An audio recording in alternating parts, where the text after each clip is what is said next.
말씀의 제목,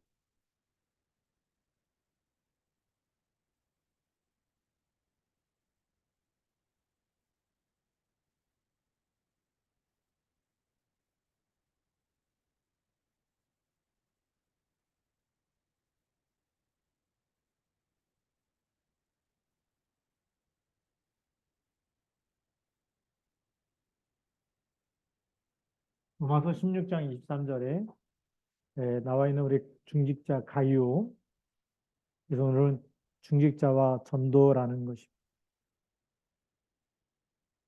중직자는 뭘 놓치면 안 되냐면 강단 말씀 놓치면 안 되겠죠. 그래서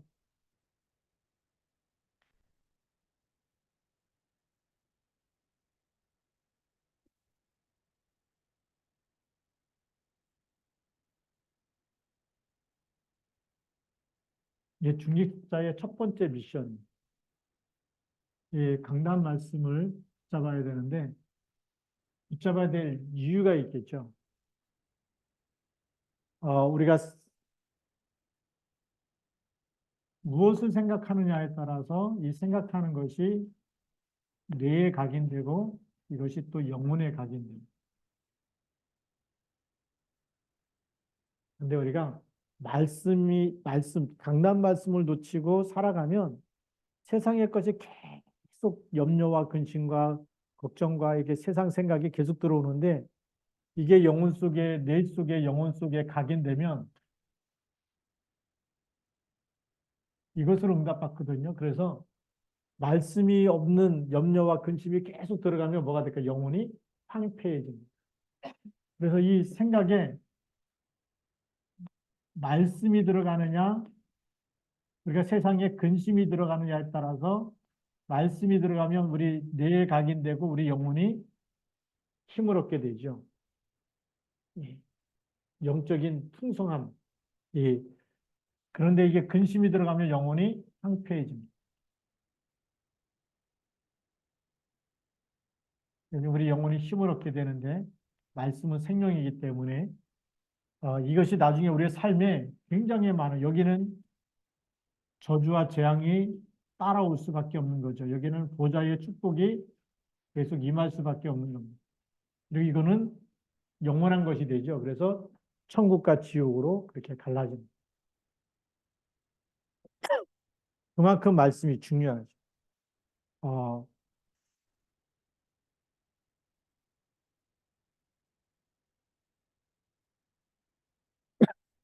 그래서 우리 구약에는 성막,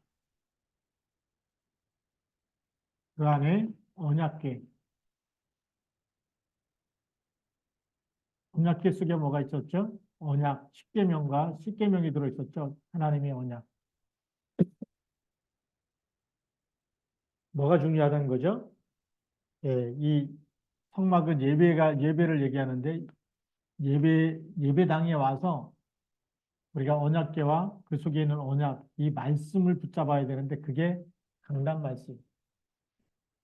그래서 그 당시에 모세를 통해서 주시는 메시지, 여호수아를 통해서 주시는 메시지, 제사장을 통해서 주시는 메시지와 그 피 언약, 이 굉장히 중요한 겁니다. 세절기, 이 속에 언약을 딱 붙잡을 때에 우리 보좌의 축복이 임하고 영적인 서밋이 되는 타이밍, 시간이기 때문에 그만큼 성막이 중요해요. 그래서 지금은 하나님이 이제 어, 이 성막 시대에서 구약 시대 가면서 성전 시대가 되는 거죠. 이 성전 시대가 되는데 사실 무슨 싸움이냐면 이 우리 생각 속에 이 하나님께 예배하는 예배냐 아니면 우상 숭배냐 이 싸움입니다.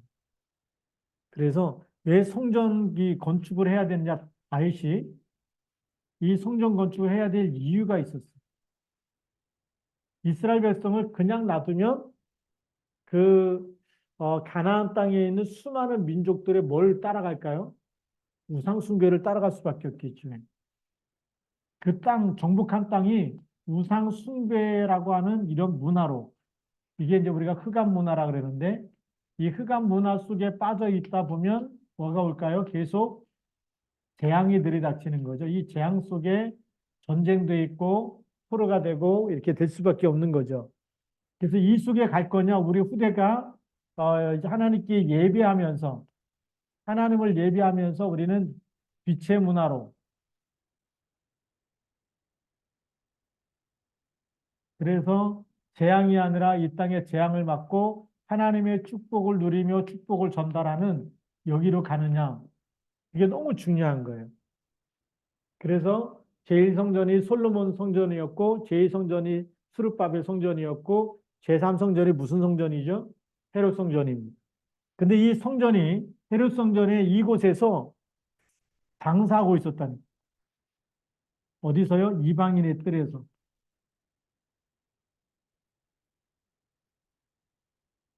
그래서 이방인의 뜰에서 장사하고 있었고 이렇기 때문에 이 장사하는 사람을 다 내쫓으면서 뭐라고 얘기하죠? 내 집은 만민이 기도하는 집이다. 그래서 왜 우리가 이런 성막과 성전 여기에 우리 자신에서부터 하나님의 말씀이 들어가야 되고 우리 마음이 하나님의 성전이고 성막을 통해서 우리가 언약을 붙잡는 게 너무 중요하죠. 그리고 성전 건축해야 될 이유가 온전한 예배 회복을 통해서 우상 문화, 이방신을 섬겼던 모든 그런 이 문화를 신들을 다 버리고 오직 하나님만 섬기는 미스바 운동 이걸 회복해야 되는 거거든요. 그래서 우리가 알고 보면 이 영적인 문제는 복음 운동, 복음이 들어가야지만 흑암이 꺾이는 거. 그만큼 말씀이 너무 중요하다. 이 말씀 받아야지만 어떤 일이 일어나느냐? 이 땅에 영적 문제 치유가 일어납니다. 영적 문제 가진 사람을 치유하는 것이 뭐밖에 없어요? 하나님의 말씀밖에 없어요. 그래서 히브리서 4장 12절에 하나님의 말씀은 살았고 운동력이 있다. 다윗의 낯선 어떤 것보다도 예리하여 홍과 영감이 골수와 관절을 찔러 쪼개기까지 한다라고 말씀하고 계십니다. 그만큼 이 말씀이 너무 중요한 거죠. 그래서 이 우리 홍과 또는 뭐죠? 생각과 마음, 우리 영, 여기는 하나님이 함께하는 곳이죠. 그 다음에 홍과 영과 골수, 관절, 이건 뭘 얘기하는 걸까요? 우리 육신 치유를 얘기하는 거죠. 마음과 생각을 감찰한다. 정신 치유입니다.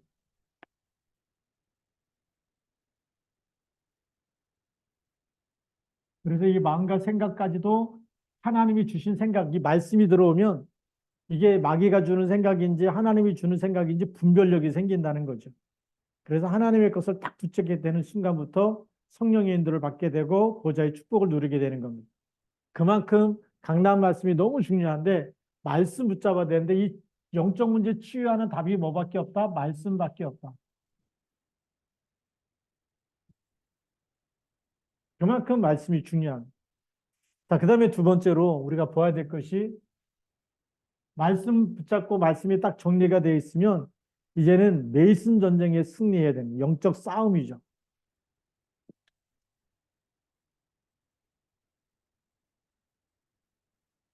메이슨 전쟁 그러는데 이걸 우리는 영적 싸움이다. 영적 전쟁이다. 이렇게 얘기합니다. 여러분들이 안 싸우면 눈을 안 뜨면 여기에 우리가 다 넘어질 수밖에 없어요. 지금 세상은 프리메이슨, 뉴에이지 이런 단체들이 현장을 딱 장악하고 있어요.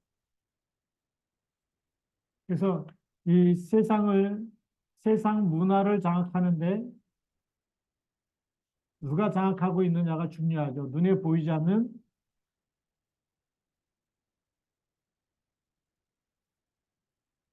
프리메이스.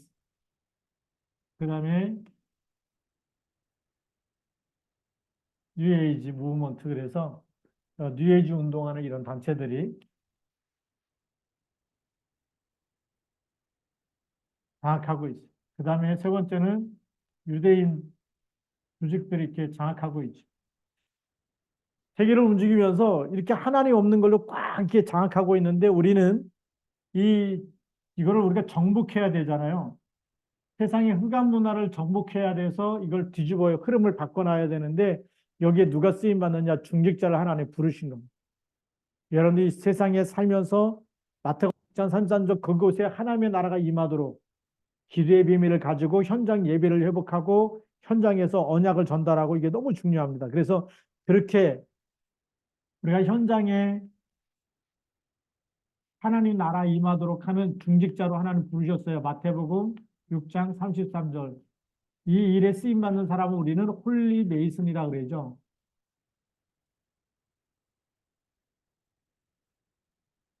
그래서 눈에 보이지 않지만 이 영적인 싸움을 하고 있는 겁니다. 프리메이슨이냐, 홀리메이슨이냐. 프리메이슨들은 눈에 보이지 않게 하나님 없이 계속 세상 것으로 바벨탑을 쌓아가고 있는 거예요. 메이슨이라는 말이 그 조각가다, 또 이렇게 건축가다, 이런 말이 있거든요. 그러니까 이 사람들이 바벨탑을 쌓던 사람들이다라는 얘기도 있고, 또 솔로몬 성전을 지었던 사람들이라는 얘기가 있어요. 그래서 그 올라가면 이 사람들이 하나님 없이 그냥 건축하다 보고 돈을 많이 벌다 보니까 하나님 없는 문화로 이렇게 뭉쳐져 가는 거예요.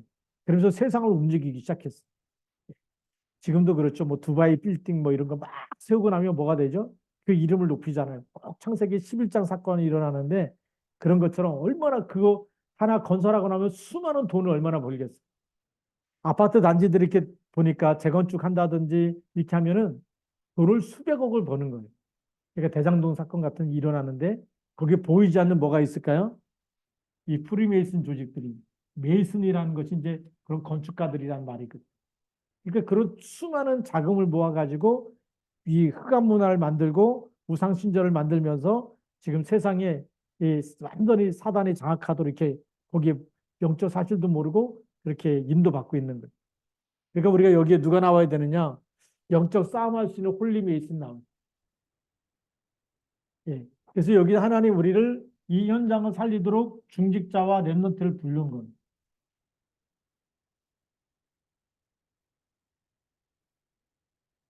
중직자와 렘넌트를 하나님이 딱 불러내서 그 현장에 현장 선교사로 보낸 거예요. 전문인 선교사로 보낸 거예요. 근데 우리가 말씀 놓쳐버리고 기도를 놓쳐버리니까 거기에 들어가갖고 일은 열심히 하는데 노예 생활하는 것처럼 열심히 했는데 가져오는 남는 게 없는 거예요. 하나님께 드릴 게 없는 거예요. 먹고 살기도 힘든 거예요. 그게 노예 아닙니까? 노예는 열심히 아침부터 저녁까지 밤중까지 일했어요. 그런데 쥐꼬리만큼 갖고 와갖고 겨우 먹고 사는 거예요. 그게 노예거든요. 그런데 우리가 이 현장에 하나님 나라 임하기 위해서 이 세상 문화 자악한 이 흑암 문화를 꺾어버려야 된다. 그것 때문에 뭐가 조직되어야 되냐면 비밀 결사대가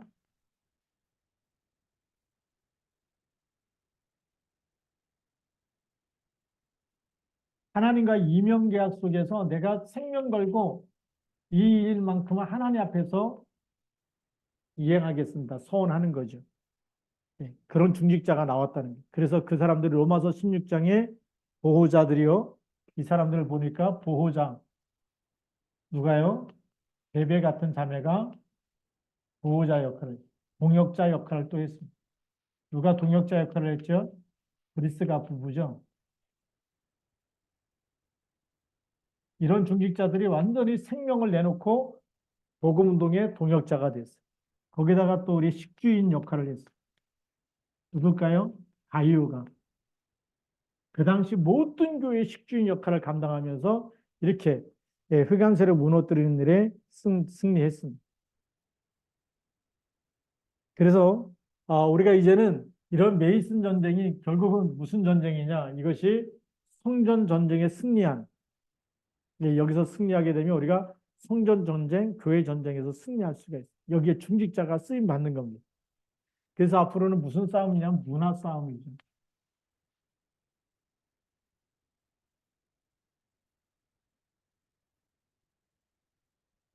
문화 싸움입니다. 그래서 우리 그 출애굽하면서 하나님은 이스라엘 민족에 뭘 만들라고요? 성막을 만들라고 하는 성막 운동. 이스라엘 전체가 세 절기를 지키는 거죠. 매 주일마다 안식일을 지키는 겁니다. 이게요.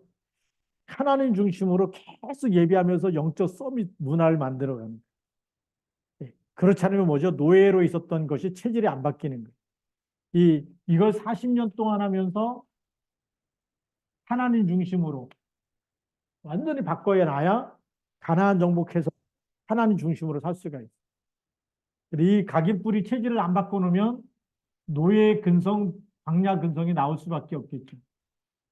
광야 근성이 뭘까요? 늘 불신앙하고 원망하고 왜 물이 없냐, 왜 떡이 없냐, 왜 고기가 없냐 이런 불신앙하고 살 수밖에 없어요. 노예 근성은 늘 눌릴 수밖에 없는 거죠. 이걸 치유하기 위해서 성막 운동을 통해서 늘 하나님이 주시는 기도응답과 하나님의 인재를 누리면 이 치유가 돼가지고 그냥 말씀 따라서 어떻게 하죠? 그냥 여리고성 6번 돌고 7번 돌고 하면서 여리고성 무너지게 만드는 거예요. 네. 그만큼 성막 운동이 중요하다. 그래서 왜 우리가 예배를 드려야 되느냐? 예배가 가정의 문화고 개인의 문화가 돼야 돼. 우선순위가 완전히 바뀌어서 나는 하나님께 예배하는 사람, 나는 하나님께 생명 걸고 무슨 일이 있어도 예배는 내가 놓치지 않는 그런 중직자가 나오고 결단해버리면 흑암이 무너지는 거예요. 그래서 제1, 2, 3 성전운동.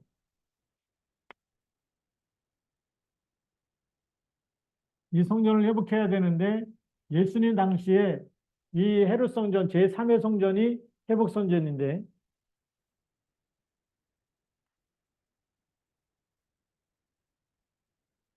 이 헤롯 성전을 회복할 언약까지 렘너트들이 없기 때문에 무너집니다. 그래서 이 헤롯 성전에 그리스도가 오셨는데 그리스도가 이 성전의 머리가 되고 몸이 되는데도 불구하고 유대인들이 이걸 십자가에다 못 박아 죽은 겁니다. 그러니까 예수님이 뭐라고 얘기하죠? 돌 하나 도리에 남지 않고 이 헤롯 성전은 무너질 것을 얘기하죠. 왜냐하면 그들이 그리스도를 받아들이지 않았어요. 그래서 AD 70년에 나라가 망하면서 전 세계로 뿔뿔이 흩어지는 유리방황하게 되는 유랑민이 돼버리는 거죠. 이때 이스라엘 백성들이 유랑민으로. 근데 이 유랑민 속에 누가 있어요? 초대교인들이 있죠. 흩어진 자들 통해서 하나님은 다시 곳곳에 이제는 다락방 운동이 일어나게 하는 겁니다. 예. 말씀 붙잡고 말씀 운동 속에 들어가는 거죠. 보이지 않는 성전. 우리가 하나님의 성전이고 그것을 정말 생명 걸고 하나하나 한 사람 한 사람에게 인생의 답을 줄 때 그 성전이 정말 다시금 로마를 정복할 만큼 그렇게 응답을 받는 일에 쓰임받게 되는 겁니다. 그래서 이제 네 번째로는 우리가 교회 전쟁에 승리한 사람이 돼요.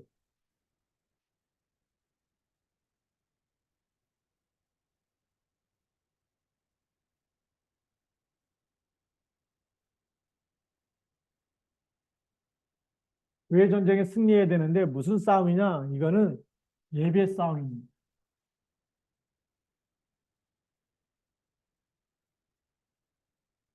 초대교회는 예수 믿으면 잡아 죽였어요. 예수 믿으면 이 감옥에 가두기도 하고 죽이기도 하고 그렇게 했습니다. 근데 이 사람들이 그래도 모였을까 안 모였을까요? 모였어요. 예수 그리스도 이름으로 모이기 시작했습니다. 그것도 예수님 부활하신 그날 안식구 첫날 부활하셨기 때문에 그날을 주님께서 승리한 날이라고 해서 주의 날에 모이기 시작한 거예요. 너무 중요한 건 이 예배 싸움. 이게 핍박 시대 교회 가지 말라 모이지 말라 이때에 모이게 된 거예요.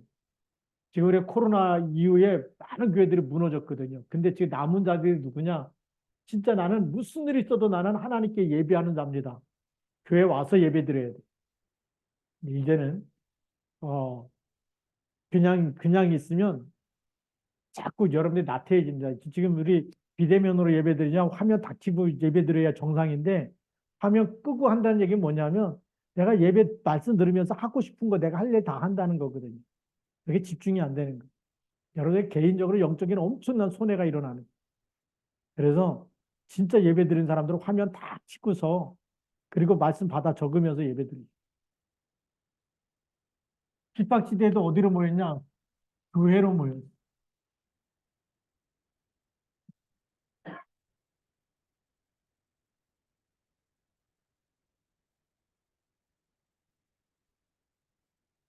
그러면서 이 사람들은 이 교회 안에 무슨 세 가지 뜰을 딱 준비했습니다. 그게 다민족의 뜰입니다. 이방인의 뜰.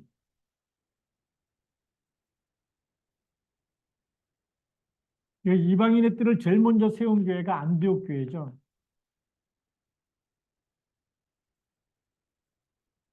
마가다락방 교회는 하나님이 사인을 주셨습니다. 무슨 사인이냐면 사도행전 10장에 고넬료를 붙이신 거예요.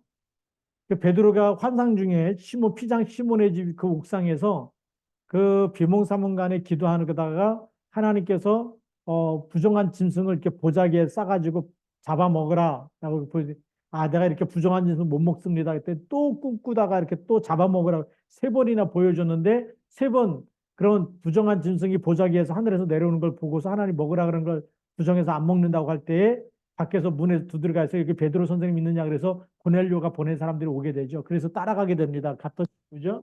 고넬료의 집에 로마의 백부장, 이달리아의 백부장이거든요. 이방인을 붙인 거예요. 다민족 붙였는데 이방인의 뜻 하라고.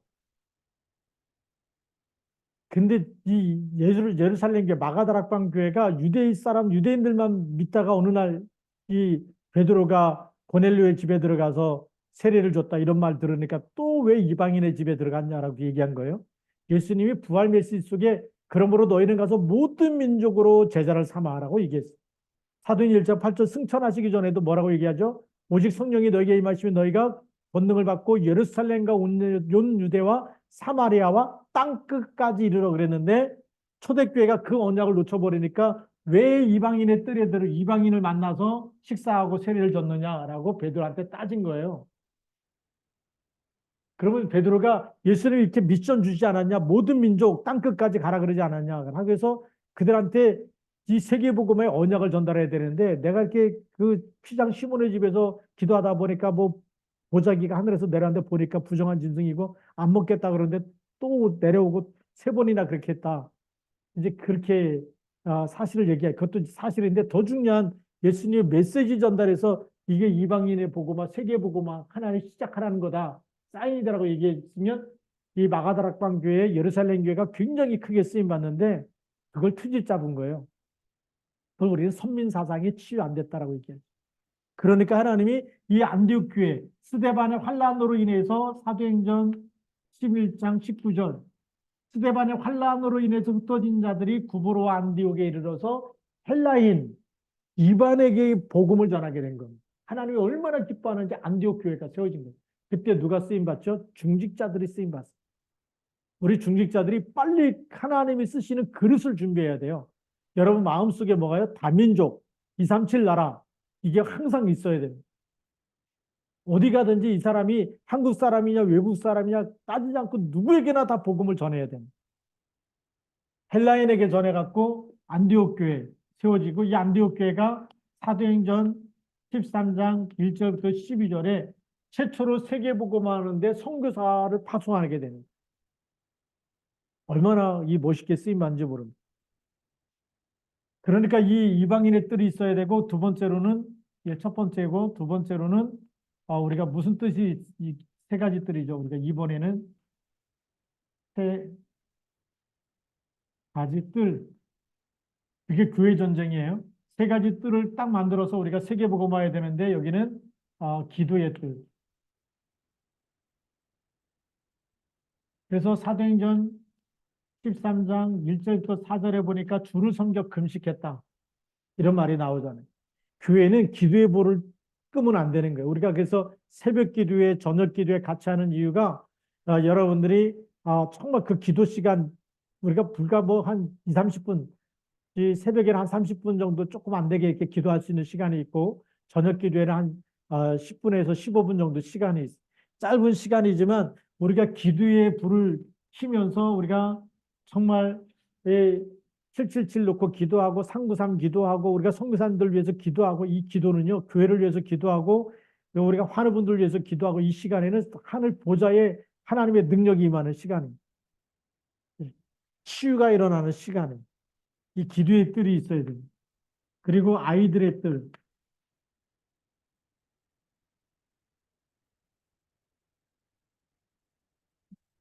랩넌트의 뜰이죠. 그래서 우리 랩넌트들이 너무 중요하기 때문에 이 언약 전달하지 않으면 미래 저주 재앙을 막을 수가 없어요. 이거 아이들의 뜰을 통해서 우리는 미래와 시대를 살리는 준비를 하는 겁니다. 우리 시대에서 예수 믿고 끝나고 복음이 없어지는 것이 아니라 그 후대에게 계속 전달돼서 시대를 살려내고 미래를 살려내야 되겠죠. 저주와 재앙을 막아야 됩니다. 이게 지금 교회 전쟁에 승리한 중직자들이 가는 길이에요. 네. 그러면서 우리가 현장에서 계속 말씀 전하면서 다섯 기초를 세워나가요.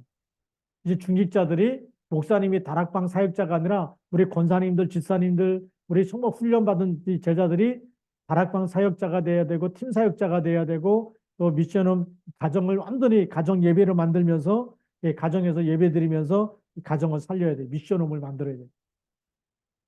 그런 미션을 가지고 응답을 받아야 되겠죠.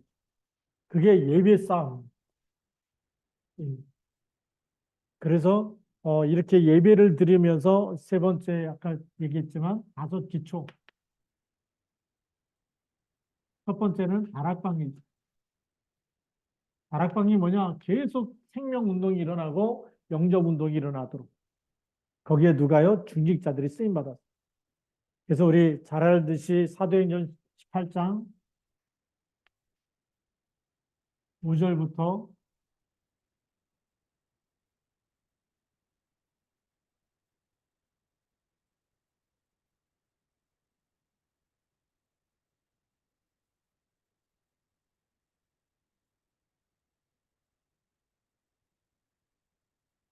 우리 그 24절부터 28절까지 보면 브리스겔 아울라가 24절부터 28절까지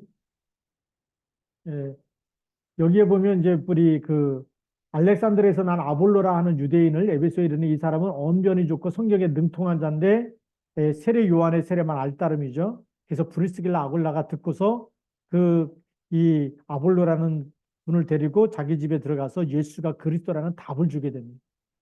그 완전히 다락방에서 인생의 답,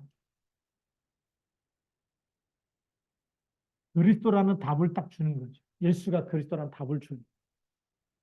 다락방이 뭐 하는 거냐? 답을 주는 곳이. 그다음에 두 번째로 우리가 팀 사역입니다. 사도행전 9장 1절부터 15절까지.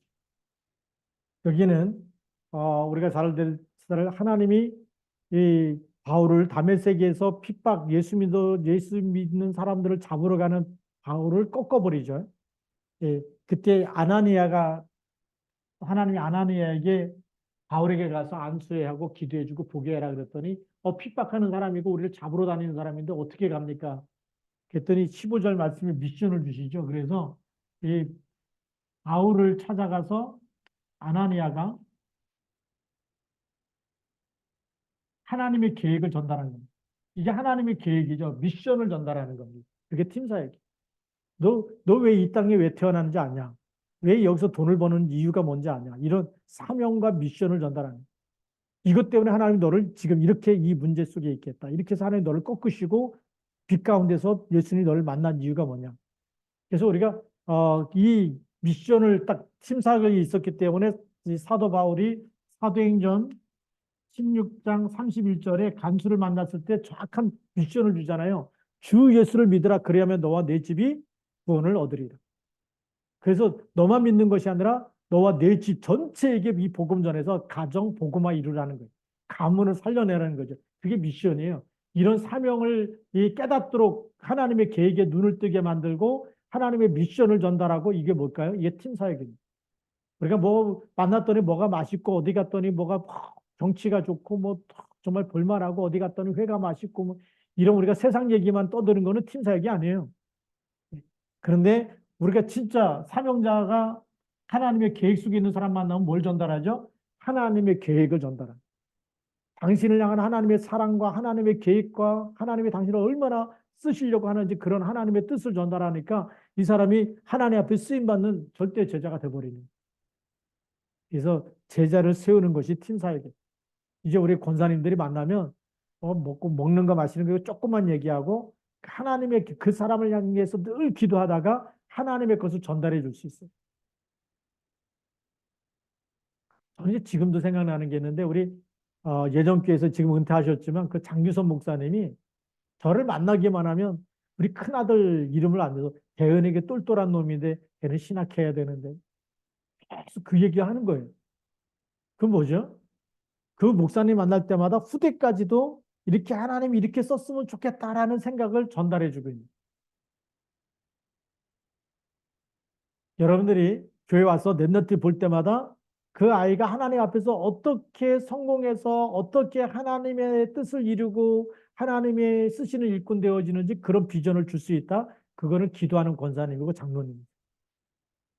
근데 왔는데 볼 때마다 너무 귀엽다 그랬고 주머니에서 돈 10,000원만 줬다. 그것도 맞는 일이지만 그건 옛날에 귀여워서 하는 거고 진짜로 뭘 줘야 되냐 기도하면서 그 아이를 축복하고 그 아이에게 정말 언약 잡고 기도하면 어떻게 하나를 축복하실지 그런 언약을 전달해 주는 예, 늘 그 기도하고 있다는 거거든요. 랩너트를 놓고 기도하면서 그걸 전달해 그게 팀 사역에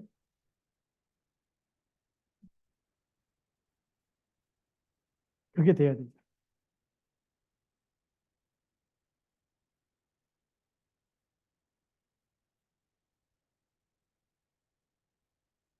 그러면서 이제는 뭘로 가야 되냐? 미션홈으로 가야 되겠죠. 여러분의 가정이 그런 행복한 가정을 넘어서 하나님의 계획을 이루는 가정.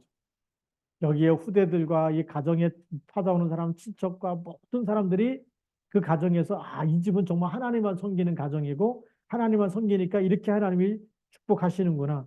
그래서 그 예배 드리면서 복음적인 삶이 그죠?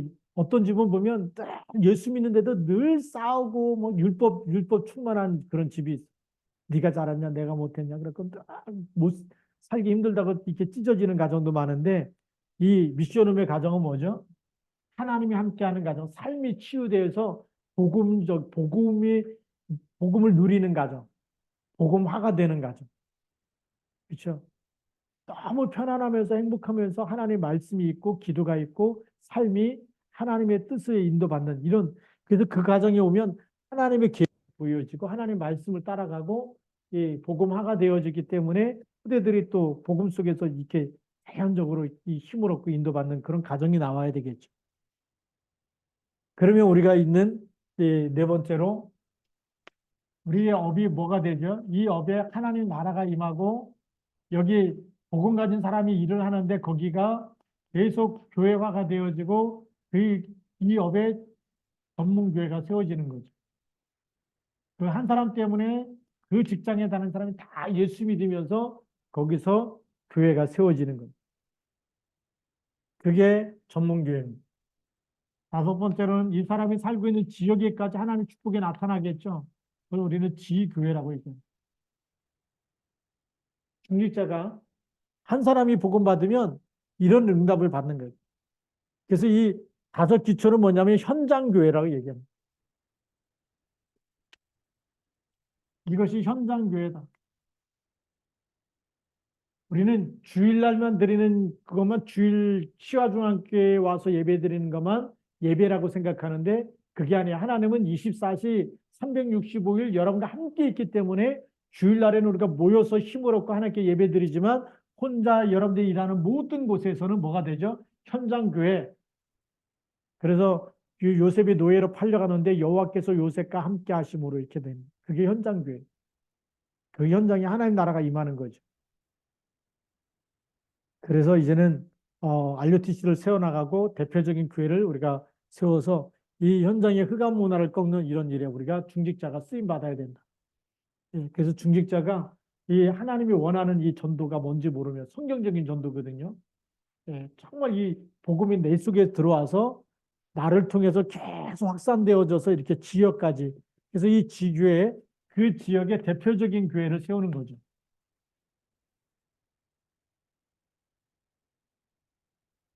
대표적인 교회를 세워서 뭘 무너뜨리는 거냐? 예, 유대인 이 사람 세상 문화를 장악해서 이 사람들이 세워가는 신전 운동이 있어요. 이거를 무너뜨리는 겁니다. 그래서 알고 보면 마지막 싸움은 영적 싸움이다. 라고 얘기하고 있고 요한계시록에도 마지막에는 아마겟돈 전쟁이다. 이게 뭐냐? 영적 싸움이라는 거예요. 그래서 우리 지금 이 모슬렘이라 그러죠. 모슬렘, 이슬람교 이런 사람들이 한국에 들어오면 하루에 5번씩 정식 기도를 합니다. 하루에 5번씩. 근데 우리 기독교인들은요, 하루 3번도 못 하고. 그러니까 싸움에서 기도했더니 지는 거. 공항에 갔더니 기도실이 있어요. 누구 때문에 만든, 기독교인 때문에 만드는 기도실이 아니에요.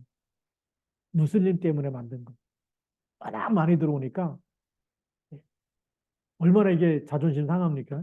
예수 믿는 사람들이 정시 기도했다면 공항 안에도 기도실이 있어야 되는데 제가 이렇게 인천공항 가보니까 기도실이 있어요. 와, 이게 뭐 좋겠다. 들어갔는데 그 안에 뭐 아무것도 없어요. 그냥 뭐 사진 한 장도 없어요. 심플해. 왜냐하면 무슬림들이요. 알라신이 거기도 그래요. 아무 형상이 없어요. 그래서 그 안에는 아무 그림이나 이런 거 안 걸어놓았어요. 공항이, 공항 안에 기도실이 있다는 게 놀랄 일이고, 그것도 기독교인 때문에 만들어 놓은 게 아니라 무슬림 때문에 만들어 놨다는 거, 이런 거 보면 우리가 벌써 문화에 지고 있다는 거. 그럼 우리가 어떻게 해야 되겠습니까? 우리가 현장 교회 회복해서 현장에 계속 믿는 사람들이 모여서 점심 때도 모이고 기도하고 그 일이 일어나야 되고. 우리 조규가 장로님 이제 그 전에 교회 다닐 때 보니까 제가 부목사 때인데 목사님 같이 가재 와달라는 거예요. 그 직장에 신우회가 조직돼 있어가지고 한 3, 40명 모였던 것 같아요. 그래서 그 냉동 공장인데 제가 또 이렇게 막 장화 신고 옷 갈아입고 이제 그 지나가고 거기서 예배에 인도한 적이 있는데 있잖아요. 한 사람이 믿음 가운데 서니까 그 회사 안에 있는 사람 다 모아가지고 예배 드리고 기도하고.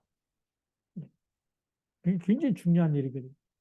그래서 여러분들이 어떤 직장 생활 하더라도 여러분 한 사람 때문에 거기 믿는 사람들이 점심때마다 식사하고 나면 그 빈 시간에 모여서 예배하고 기도하고 너무 중요한 시간이죠.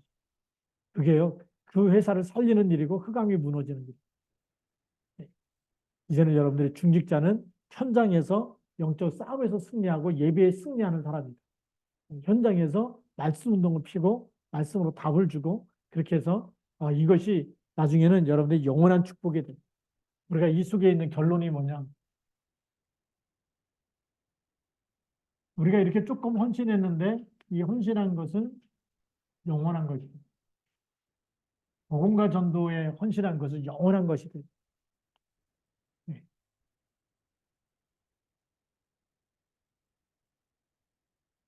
로마서 16장에도 이 사람들의 이름이 있듯이 우리가 보호자, 동역자, 식주인, 사랑하는 자, 수고하는 자, 인정받는 자, 친척 이런 이름들이 그냥 주어진 이름이 아니고 복음 때문에 헌신할 때 거기에 맞는 이명계약과 별명을 바울이 지어준 겁니다. 그래서 우리가 시화중학교에 있는 모든 우리 장로님과 권사님과 집사님들이 로마서 16장 일꾼들처럼 나는 하나님 앞에 어떻게 헌신해야 되겠다. 딱 가지고 우리가 현장에서 우리가 인도받아야 돼.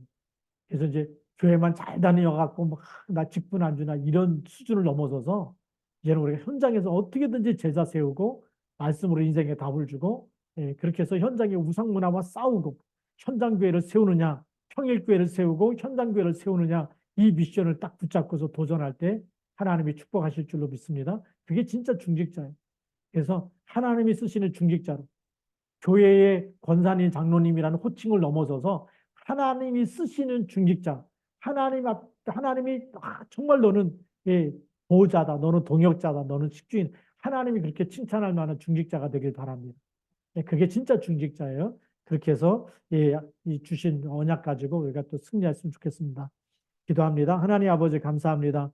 오늘도 주신 말씀 붙잡고 우리 중직자들이 정말 이제 새해 정말 이제 2024년도에는 정말 하나님이 쓰시는 중직자로 하나님과 이명계약을 가지고 기도하면서 현장을 살리고 현장의 저주 재앙을 막고 현장의 렘넌트 살려내고 현장을 교회화하는 일에 쓰임받는 중직자 되도록 축복하여 주옵소서. 기도하는 이 시간에 보좌의 능력으로 보좌의 축복으로 역사하여 주옵소서. 예수님 이름으로 기도드립니다. 아멘.